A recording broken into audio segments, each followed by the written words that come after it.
아멘. 오늘 우리에게 주시는 말씀은 마태복음 21장 말씀입니다. 마태복음 21장 12절부터 22절까지 말씀입니다. 신약성경 35쪽, 신약성경 35쪽 마태복음 21장 12절부터 22절까지 한 목소리를 합독합니다. 시작! 예수께서 성전에 들어가사 성전 안에서 매매하는 모든 사람들을 내쫓으시며 돈 바꾸는 사람들의 상과 비둘기 파는 사람들의 의자를 불러 엎으시고 그들에게 이르시되 기록된 바 내 집은 기도하는 집이라 일컬음을 받으리라 하였거늘 너희는 강도의 소굴을 만드는도다 하시니라. 맹인과 저는 자들이 성전에서 예수께 나옴에 고쳐주시니 대제사장들과 서기관들이 예수께서 하시는 이상한 일과 또 성전에서 소리질러 호산나 다윗의 자손이여 하는 어린이들을 보고 노하여 예수께 말하되 그들이 하는 말을 듣느냐? 예수께서 이르시되 그렇다. 어린아기와 젖먹이들의 입에서 나오는 찬미를 온전하게 하셨나이다 함을 너희가 읽어본 일이 없느냐 하시고 그들을 떠나 성 밖으로 베다니에 가서 거기서 유하시니라. 이른 아침에 성으로 들어오실 때에 시장하신지라 길가에서 한 무화과 나무를 보시고 그리로 가사 잎사귀 밖에 아무것도 찾지 못하시고 나무에게 이르시되 이제부터 영원토록 네가 열매를 맺지 못하리라 하시니 무화과 나무가 곧 마른지라. 제자들이 보고 이상히 여겨 이르되 무화과 나무가 어찌하여 곧 말랐나이까? 예수께서 대답하여 이르시되 내가 진실로 너희에게 이르노니 만일 너희가 믿음이 있고 의심하지 아니하면 이 무화과 나무에게 된 이런 일만 할 뿐 아니라 이 산더러 들려 바다에 던져지라 하여도 될 것이요 너희가 기도할 때에 무엇이든지 믿고 구하는 것은 다 받으리라 하시니라. 아멘. 할렐루야. 아멘. 오늘 이렇게 거룩한 주일 아침 예배 오신 여러분 주의 이름으로 축복합니다. 아멘. 예배를 통해서 하나님을 만날 수 있는 귀한 은혜가 있기를 주의 이름으로 축원합니다. 아멘. 어제는 온 교인 봄 소풍을 은혜롭게 잘 다녀왔습니다. 무척 뜨거운 날씨였지만 그래도 그늘에 앉아서 여러 가지 행복하고 즐거운 시간들을 가지면서 우리가 참으로 예수 그리스도 안에서 한 형제요 자매인 것들을 확인할 수 있는 그런 귀한 시간들이었습니다. 준비하시고 참석하신 우리 온 성도들에게 감사하고 또 여러 가지 사정으로 오시지 못했던 성도들도 마음이 바로 그곳에 와 계신 줄로 믿고 또 감사를 드립니다. 우리 교회 행복한 교회입니다. 할렐루야. 아멘. 이렇게 주의 몸된 교회가 행복한 교회가 되고 건강한 교회로 세워져 간다는 것은 너무나도 감사하고 기쁜 일이 아닐 수가 없습니다. 교회가 교회다워진다는 것은 이렇게 교회로서의 제 기능과 제 역할을 감당할 때에 교회가 교회다워진다는 것입니다. 자칫 교회가 어떤 그 종교 동아리와 같은 모습들을 띄어가서는 안 되는 것들이고요. 또 때로는 교회가 어떤 굿하는 굿당처럼 신당처럼 내 소원이나 이루고 내 아픈 것이나 치료받으려고 하는 이런 어떤 축복만에 내 필요한 것을 얻기 위한 어떤 장소로 그렇게 되어서도 안 될 것입니다. 교회는 교회로서의 예수 그리스도의 몸으로서의 사명이 있는 줄로 믿습니다. 이 땅에서 우리가 함께 모여 예배하고 또 주의 복음을 전파하고 또 이 말씀을 자녀들에게 양육하며 성도가 서로 교제하면서 함께 주의 나라와 주의 영광을 위하여 덕을 세워가는 것, 복음을 전파하고 잃어버린 영혼을 건지고 구원하는 이 모든 것이 바로 교회의 온전한 사명인 줄로 믿습니다. 그래서 우리 교회가 이렇게 건강하게 살아갈 수 있다는 것은 하나님의 놀라운 축복인 줄로 믿습니다. 안타까운 것은 교회가 교회로서의 여러 가지 사명들 이런 것들을 조금씩 놓쳐가고 있다는 것이 안타까운 일들입니다. 지난 목요일에 저희 노회 임원 수련회를 1일 수련회를 하였습니다. 같이 모여서 교제도 하고 이런저런 의논들도 나누곤 했던 것입니다. 특별히 우리 노회에 우리가 잘 알고 있는 우리 상계동에 가장 큰 저희 노회 교회가 있습니다. 그 교회에 요즘 선거철이 되니 지방선거 후보자들이 한 사람씩 와서 교회 앞에 나와 인사하기를 원해서 매주마다 줄을 서서 와서 인사하곤 한답니다. 목사님이 소개를 하면서 때가 되면 오는 분 오셔서 인사한다라고 그렇게 소개한답니다.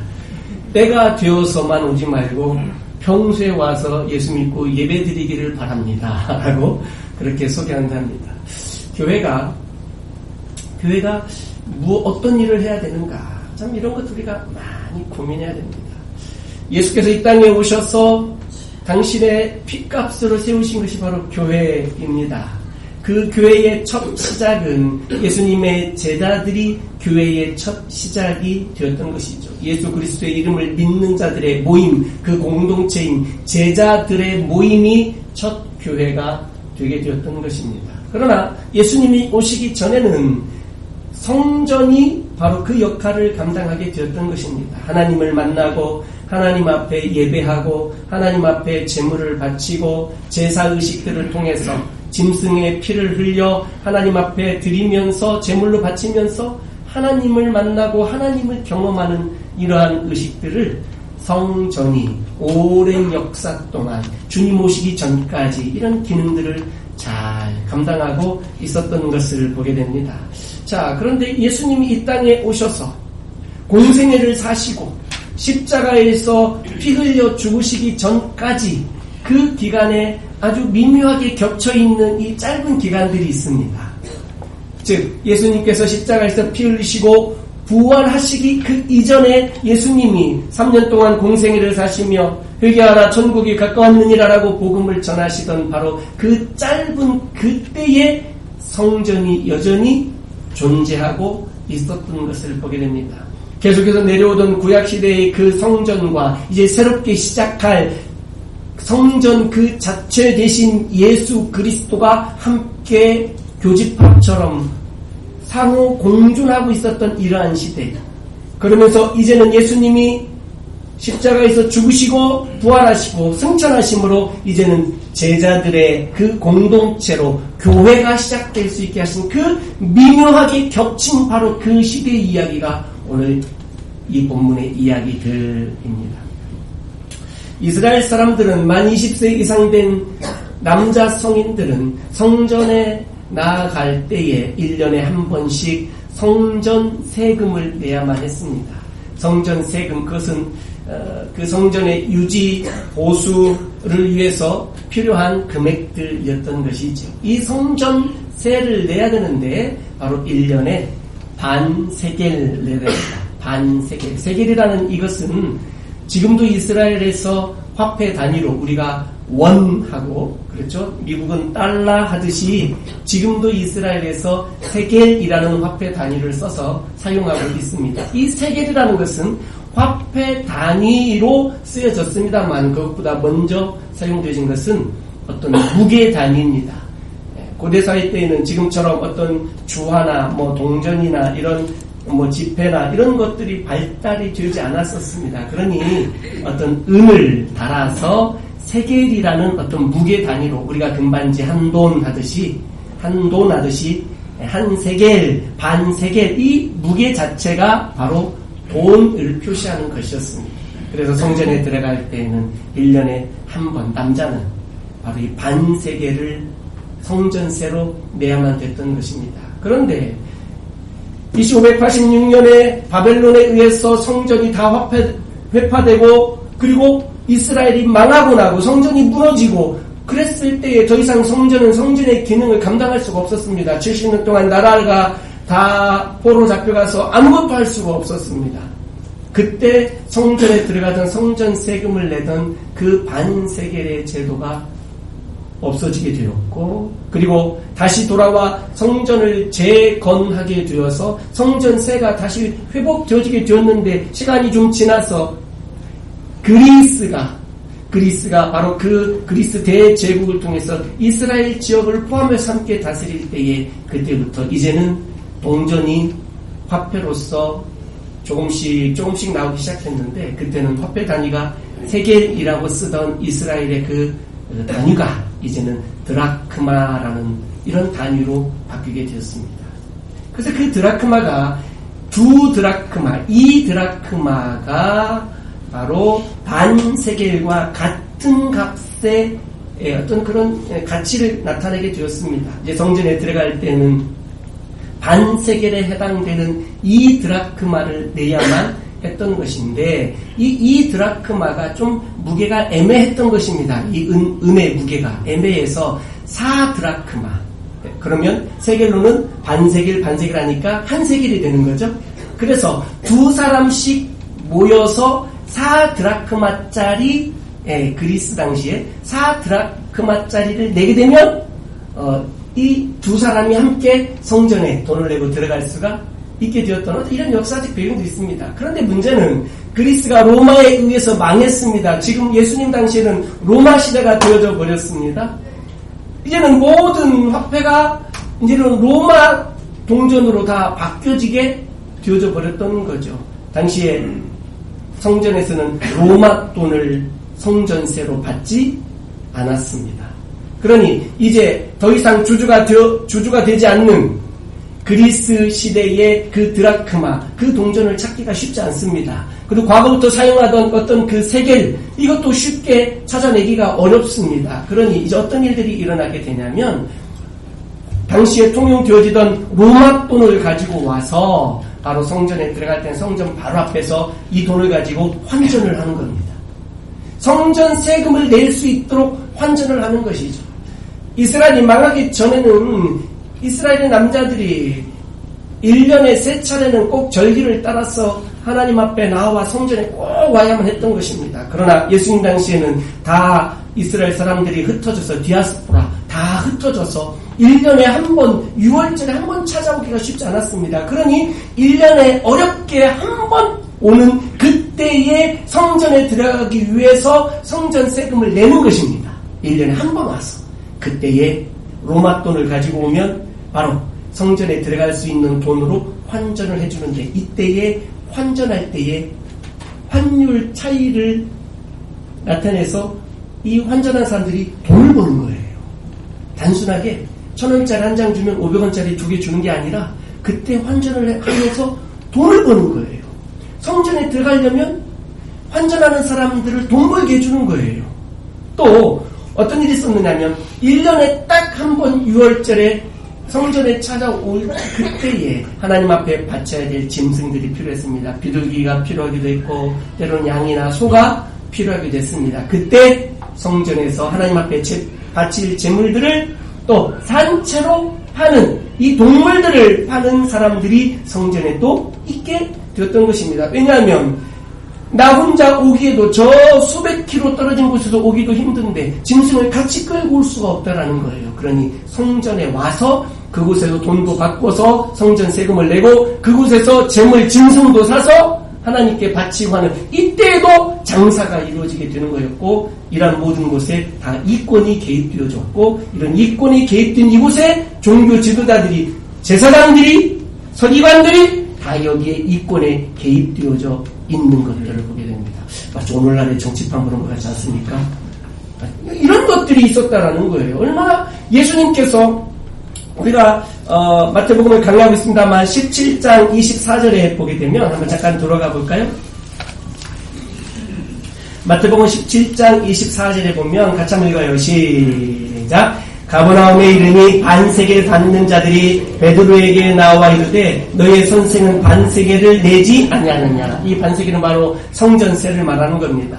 이 세겔이라는 이 돈을 구하기가 어려운 거예요. 왜? 로마 시대니까 로마 동전이 아니거든요. 그래서 할 수 없이 예수님께서 어떻게 말씀하시냐면, 자, 27절 같이 한번 읽습니다. 시작. 그러나 우리가 그들이 실족하지 않게 하기 위하여 네가 바다에 가서 낚시를 던져 먼저 오르는 고기를 가져 입을 열면 돈 한 세겔을 얻을 것이니 가져다가 나와 너를 위하여 주라 하시니라. 자, 이런 모습들.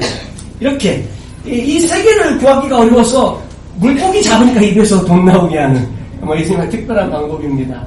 자, 사랑하는 성도 여러분, 성전이 이렇게 성전의 기능이 형식적인 모습만 남아버리고 사람의 이권이 개입하고 그곳에서 장사를 해서 사업을 해서 성전에서 돈을 버는 일들이 생겨나 버리게 되었다는 것입니다. 예수님께서는 이것을 보시고 너무 화가 나셨습니다.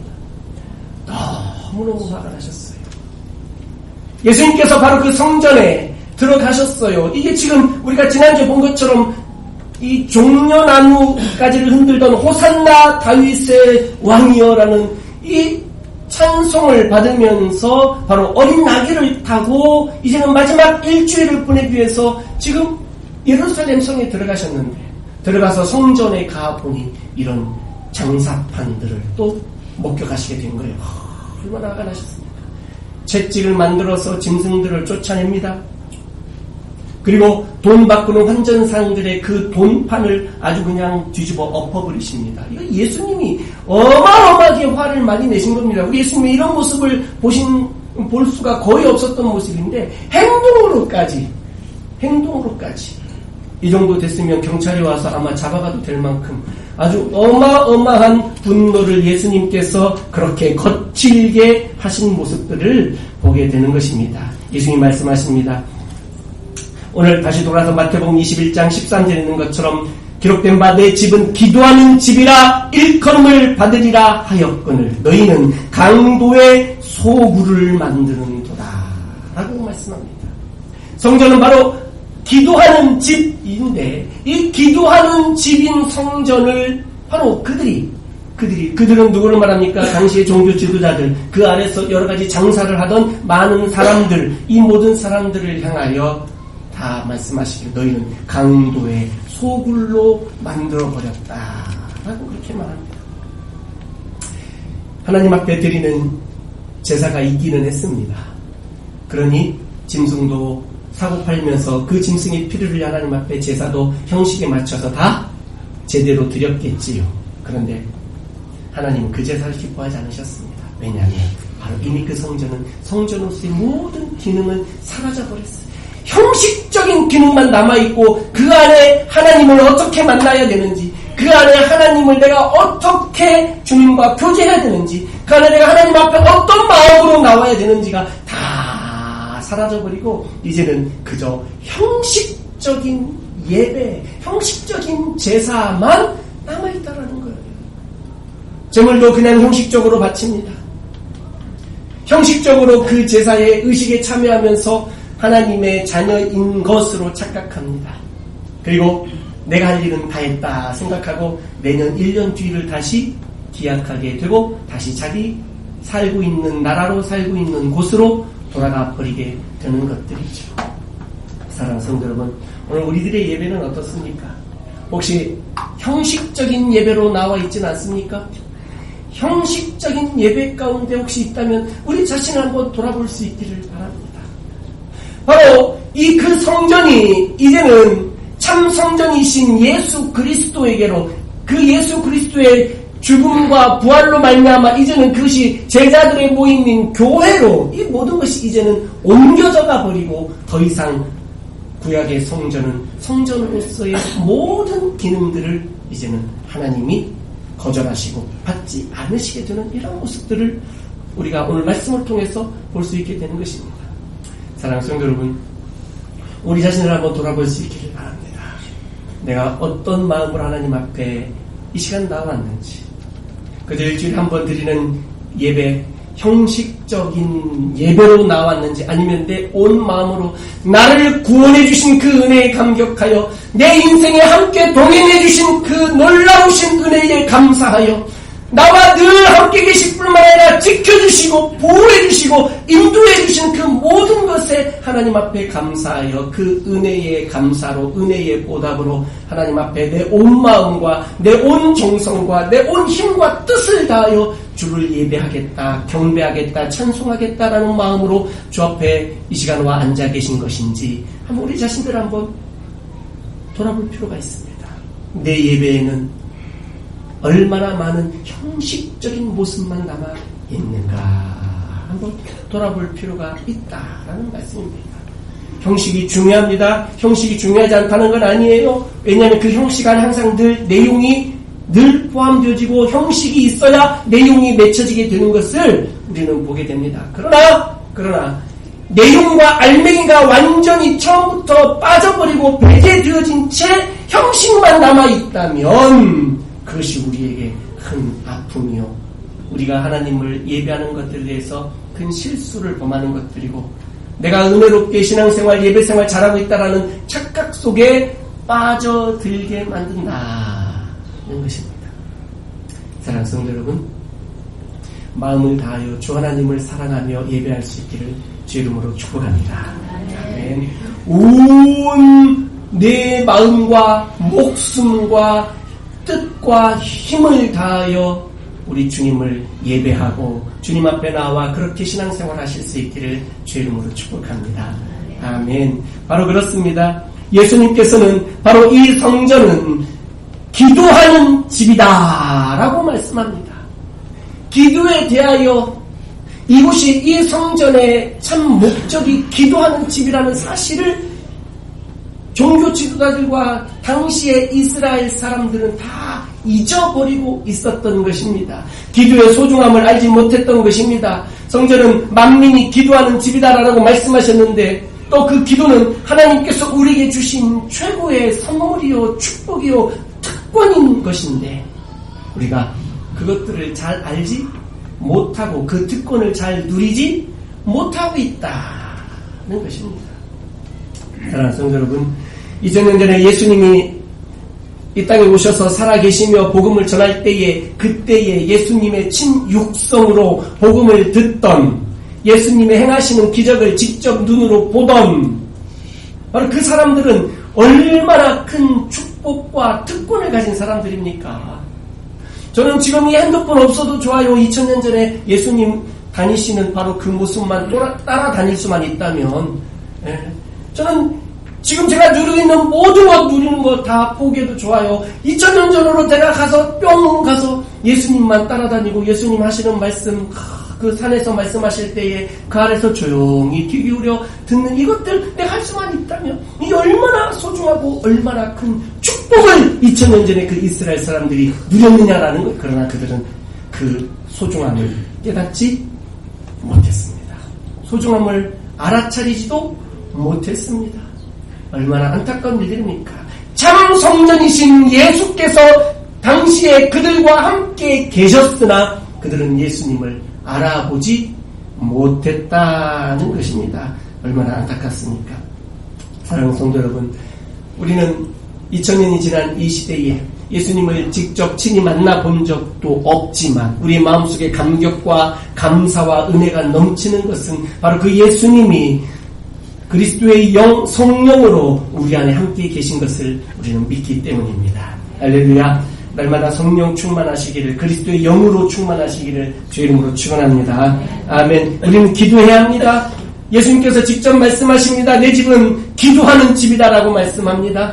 주님의 몸된 이제는 성전이 구약의 성전이 신약의 교회와 똑같냐라고 물어보면 아니요, 같지 않습니다.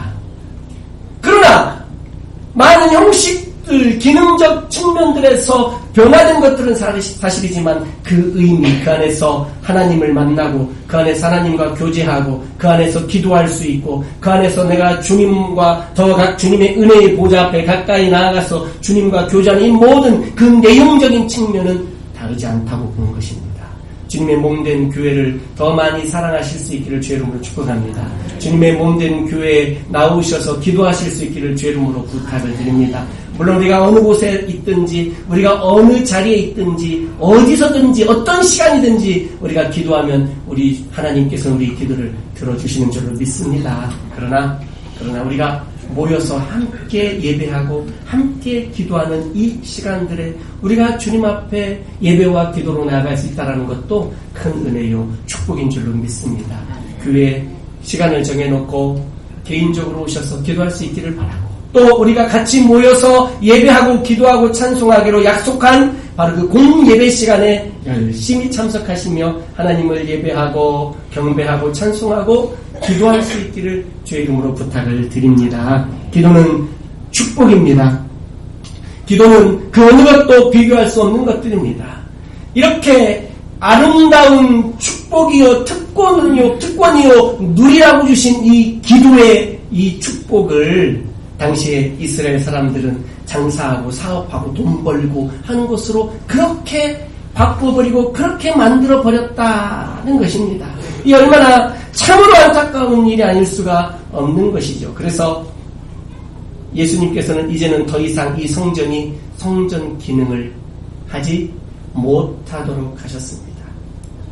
예수님께서는 이 성전에서 성전을 청결하게 하는 이 모든 일들을, 돈 바꾸는 환전상을 엎어버리시고 채찍으로 모든 짐승들을 다 쫓아내고 장사하는 사람들 다 쫓아내고 제사장과 서기관들을 꾸짖으시고 그리고 나셔서 다시 가까운 베다니로 불러가셨다가 다음날 아침 다시 예루살렘으로 들어오시게 되었는데 아침에 시장하셨습니다. 시장하신 상태에서 보니 길거리에 무화과 나무 하나를 발견했습니다. 여러분 무화과 드셔보셨습니까? 예, 무화과 참 맛있습니다. 좀 따뜻한 지역에서 자라는 그런 나무입니다. 그래서 저 남도 쪽에, 우리나라도 남도 쪽에 가면 무화과 나무들이 굉장히 많이 있고요. 당도가 아주 높고 굉장히 좋습니다. 무화과. 예수님께서 무화과를 드시려고 무화과 나무에 갔습니다. 그랬더니 이 잎만 무성하고 무화과 나뭇잎 잎만 무성하고. 여러분 혹시 무화과 나무를 잘 아십니까? 무화과 열매가 어디에 맺혀져 있느냐면 일반적으로요 그 이파리 뒤에 이렇게 숨어져 있습니다. 이렇게 이파리 뒤에. 그래서 이 무화과 열매를 찾으려면요 이파리를 이렇게 좀 치워봐야 됩니다. 그래 뒤에 이렇게 숨어져 있는 것들을 보게 됩니다. 그 잎이 무성하니 무화과 열매도 크겠구나 생각하시고 가고 왔더니 열매가 하나도 없고 잎만 무성한 거예요. 예수님께서 이 무화과 나무를 저주하시는 것을 보게 됩니다. 오늘 19절의 말씀을 보니까 이제부터 영원토록 네가 열매를 맺지 못하리라 말씀합니다. 그랬더니 그 무화과 나무가 즉시 말라버렸다라는 거죠. 이제는 영원히 그 무화과 나무가 열매를 맺지 못하리라라는 겁니다. 그러면 이 무화과 나무가 이파리가 크다고 그런다면 나무가 제법 컸을 텐데 그동안 열매가 없었느냐? 아니요, 있었다라는 겁니다. 그러나 지금 예수님을 만나는 그때에 예수님이 시장하셔서 열매나를 구할 그때에 열매가 없었다라는 거예요. 이파리만 무성하고 열매 맺는 일에 밑으로부터 공급되어지는 그 모든 그 영양분들을 가지고 열매를 맺는 데에 집중했어야 되는데 이파리만 무성하게 자라는 데에 집중을 했더니 이제는 예수님께서 더 이상 너는 앞으로 영원토록 열매 맺지 못할 것이다 라고 말씀하시며 그 무화과 나무를 저주하시고 그때 무화과 나무가 말라버렸는데 바로 이 무화과 나무의 그 운명이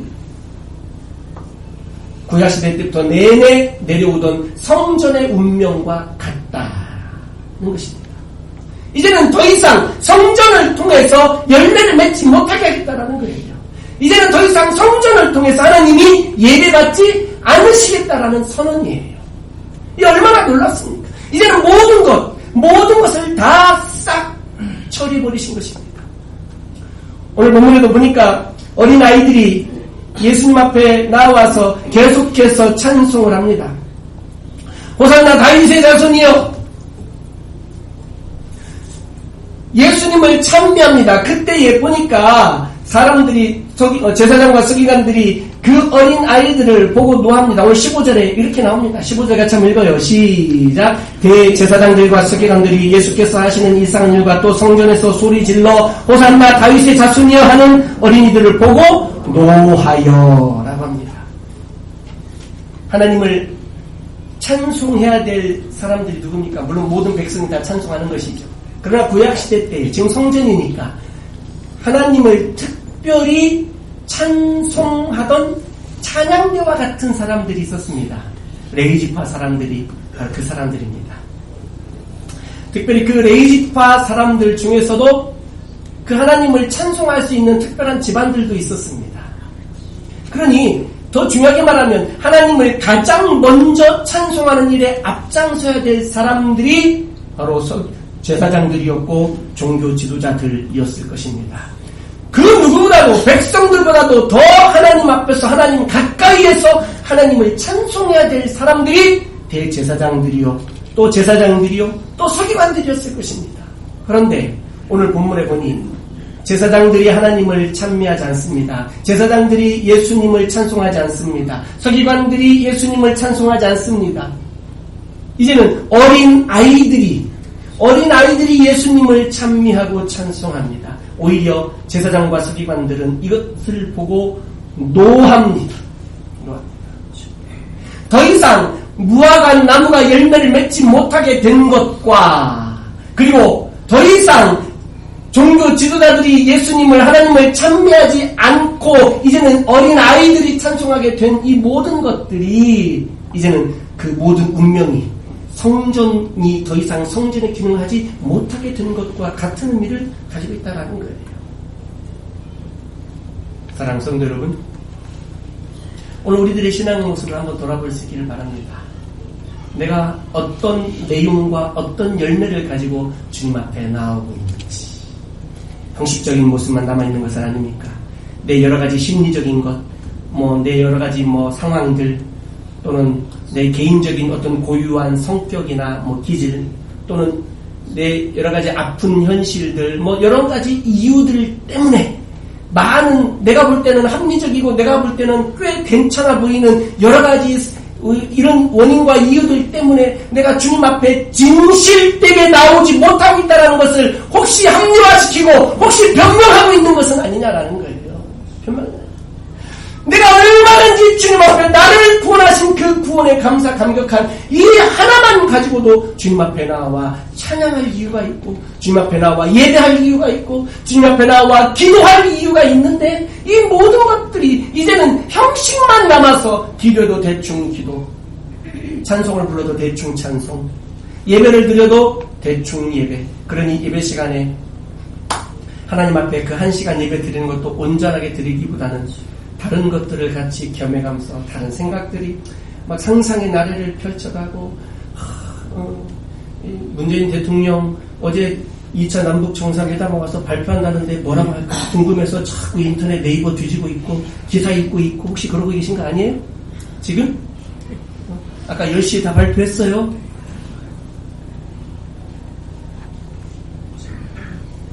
한 시간 예배 드리는 것도 그저 형식적인 예배.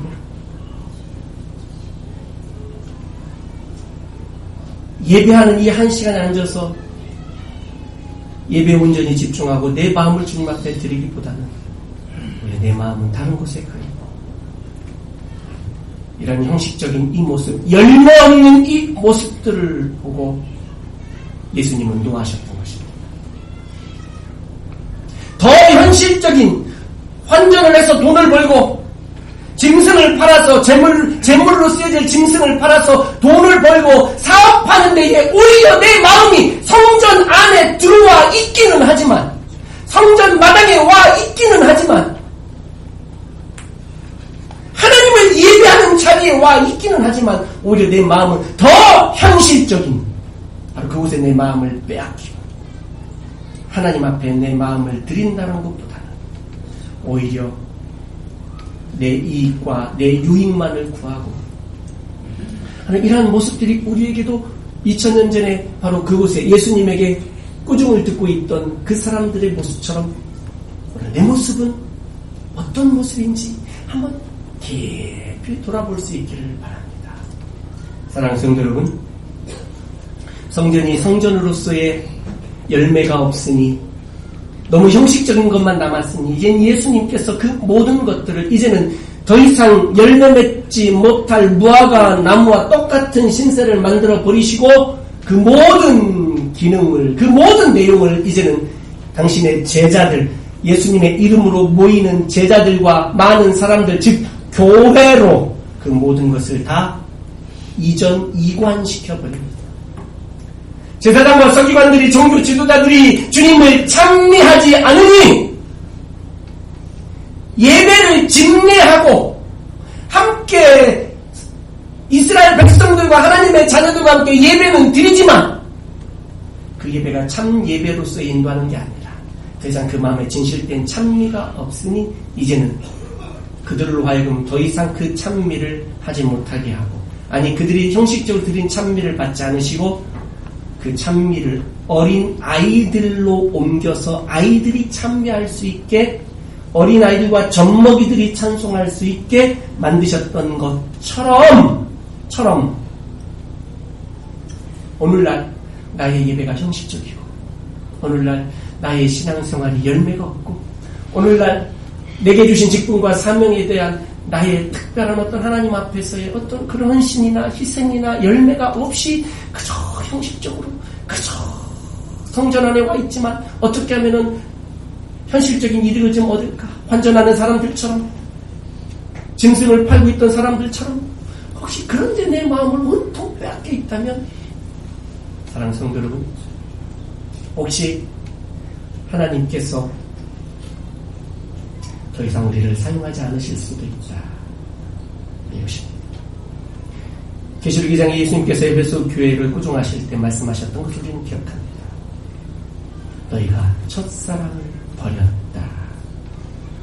다시 어디에서 떨어졌는지 생각하고 회복하고 돌아오지 않으면 촛대를 옮기겠다 말씀하십니다.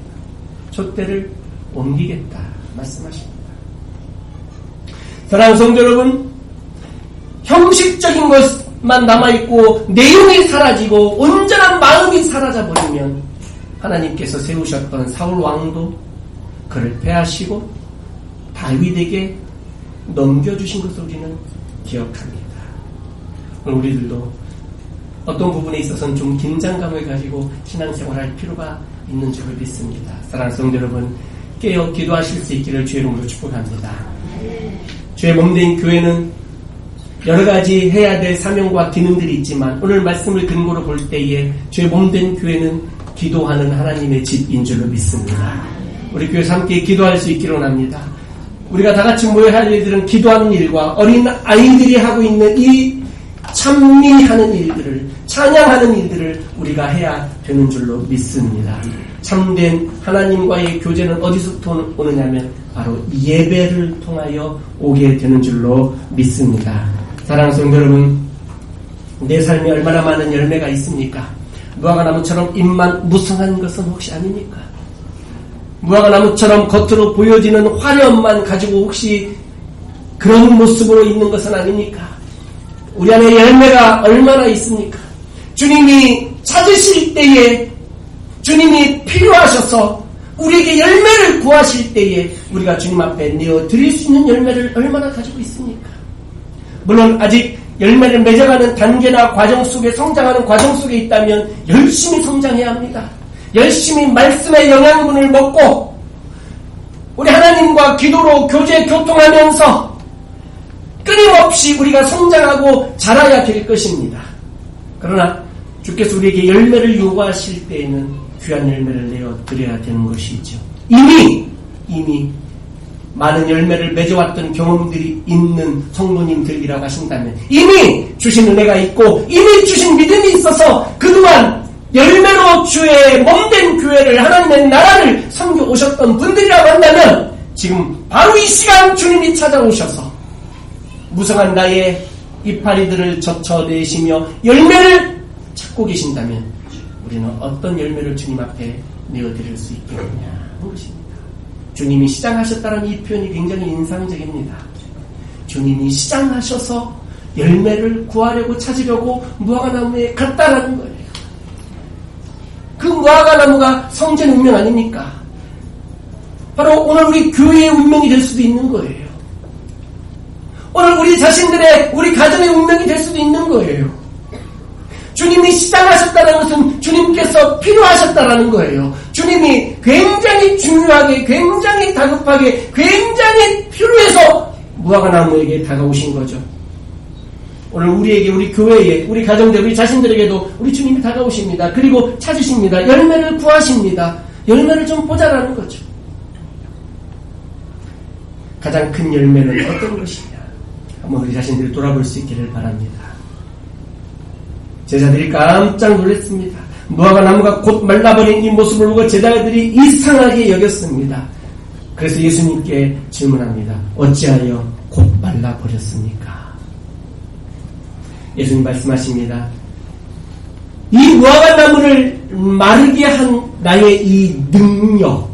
예수님은 제자들의 질문은 어찌하여 이 무화과 나무가 말랐습니까? 라는 이 무화과 나무가 마르게 된 어떤 과정이나 어떤 경위나 어떤 이유나 뭐 이런 것들을 좀 물었던 것으로 이해가 되어집니다. 그런데 예수님의 대답은 조금 다르게 말씀합니다.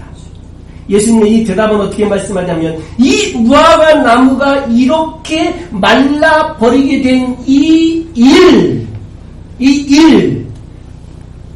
너희들이 기도하면 이러한 일뿐만 아니라 이 산을 들어 바다로 옮겨져라 하면 산도 옮겨질 것이다. 믿음의 기도는 반드시 응답받는다. 이런 말씀을 하신 거예요. 주님의 대답은 제자들의 질문의 의도에서 좀 더 확대되어진 대답으로 주고 계신 것이죠. 그러면서 무엇과 연결시키냐면 바로 성전이 기도하는 집이다라는 것과 연결시켜버리는 거예요. 그러니 우리가 해야 할 일은 뭡니까? 기도하는 거예요. 그리고 어디서 기도하느냐? 성전에서 기도하라는 거예요. 물론 개인적으로 집에서 기도하는 것도 좋고 골방에서 기도하는 것도 굉장히 중요한 일입니다만 오늘 본문 말씀을 보게 되면 성전에서 기도하라는 말씀을 우리에게 주고 있는 거예요. 그러니 이런 말씀들을 보게 될 때에 무엇보다 중요한 것은 바로 오늘 우리가 기도하면서 또 아이들처럼 주님을 찬송하면서 우리에게 있어야 될 것은 바로 열매 맺는 일이다라는 것입니다. 우리는 더 이상 형식적인 신앙생활 우리가 하지 않기를 원합니다. 형식적인 신앙생활을 접어버리시기를 바랍니다. 그리고 주님의 이 무화과 나무를 마르게 하는 이 능력, 산을 옮길 수 있는 그 능력, 내 능력으로 하는 거 아니잖아요. 우리가 기도했을 때 주님의 능력으로 주님 해주시는 것이죠. 그렇죠? 이 귀한 능력을 믿고 주님의 능력을 믿고 우리가 기도하고 찬미할 때에 우리의 삶은 반드시 주님이 기뻐하시는 열매들을 맺게 될 줄로 믿습니다. 사랑하는 성도 여러분, 이제는 형식적인 신앙생활을 벗어버리십시다. 좀 더 마음을 활짝 열어버리십시다. 살면서 하나님께 좀 서운한 것을 겪는 분들도 계실 거예요. 그렇다고 해서 하나님과 밀고 당기는 밀당을 하지 마시기를 바랍니다. 밀고 당기고 이렇게 신앙생활하는 분들이 있어요. 하나님이 좀 은혜 주시면 막 하다가 하나님이 좀 서운하게 하면 막 도망가 버려요. 그리고 하나님이 와서 또 내 손 잡아주기를 바라는 거잖아요. 또 하나님 조금 또 풀어주시면 또 막 언제 그러면 또 와요. 왔다 갔다 하나님 밀고 당기고 밀고 당기고 신앙생활 그렇게 하지 말기를 바라요. 삶이 어떻게 변하든 세상이 어떻게 변하든 내 인생이 어떻게 바뀌든 내 건강이 어떻게 바뀌든 내 경제적 형편이 어떻게 바뀌든 그 모든 것들 다 어떤 상황이든지 간에 나는 늘 주님 앞에 내가 진정한 예배자로 서서 주님을 예배하고 찬송하고 기도하는 우리 귀한 성도들 될 수 있기를 주의 이름으로 축복합니다. 믿음의 기도는 산을 옮긴다고 말합니다. 믿음의 기도는 열매를 맺게 해주는 줄로 믿습니다. 그렇다면 우리 인생에 왜 이런 놀라운 기적들이 일어나지 않나요? 나의 믿음의 기도가 부족해서 그렇다는 것입니다. 사랑하는 성도 여러분, 왜 우리가 믿음의 기도를 잘 하지 못합니까? 우리 주변에 내 인생에 일어나고 있는 많은 현실들이 너무 힘들고 어려워서 이런 일들이 생긴다는 것입니다. 사랑하는 성도 여러분, 우리가 믿음의 기도로 주 앞에 나아갈 수 있기를 주의 이름으로 축복합니다. 그래서 우리가 믿음으로 주님을 바라볼 수 있기를 바랍니다. 우리가 믿음으로 주님 앞에 나아가면 우리 주님께서 기뻐해 주실 줄로 믿습니다. 히브리서 11장 말씀에도 믿음이 없이는 하나님을 기쁘시게 할 수 없다라고 말씀합니다. 믿음으로 주 앞에 나가십시다. 우리가 힘들고 어렵고 고난하고 수고하며 사는 이 모든 것들을 우리 주님이 이미 다 아시는 줄로 믿습니다. 내가 믿음이 없으면 우리의 삶이 무너집니다. 기도가 무너집니다. 신앙이 무너집니다. 예배가 무너집니다. 찬송이 무너집니다. 다시 한번 믿음으로 주의 은혜를 삼으면서 열매 맺는 신앙생활 나가시기를 주의 이름으로 축원합니다.